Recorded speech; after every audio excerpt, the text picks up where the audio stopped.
Comrades Red Army men, the capitalists of Britain, America and France are waging war against Russia.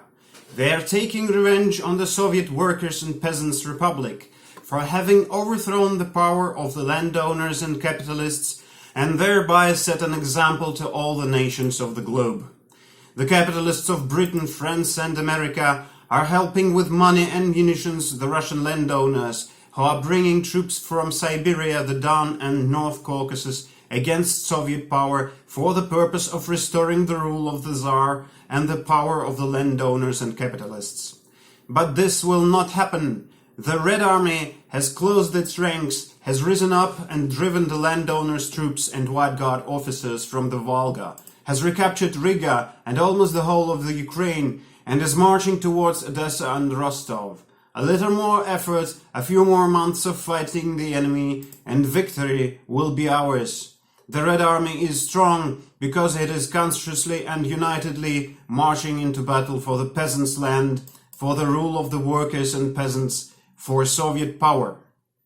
The Red Army is invincible because it has united millions of working peasants with the workers who have now learned to fight, have acquired comradely discipline, who do not lose heart, who become steeled after slight reverses, and are more and more boldly marching against the enemy, convinced he will soon be defeated.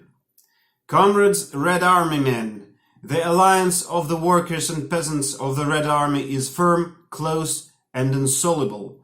The kulaks, the very rich peasants, are trying to foment revolts against Soviet power, but they constitute an insignificant minority.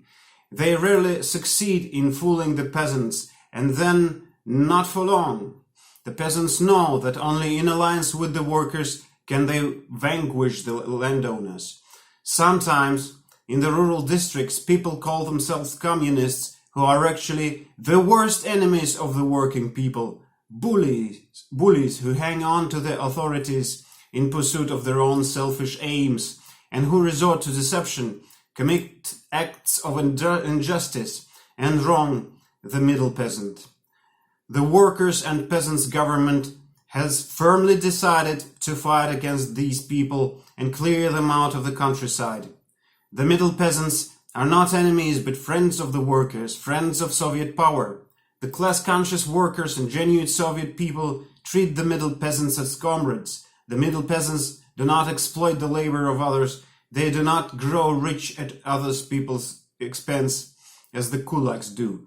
The middle peasants work themselves, they live by their own labor. The Soviet government will crush the kulaks, will come out the villages, those who treat the middle peasants unjustly, and come what may, will pursue the policy of an alliance between the workers and all the working peasants, both poor and middle peasants. This alliance is growing all over the world. The revolution is drawing nigh. It is everywhere maturing. A few days ago, it was victorious in Hungary.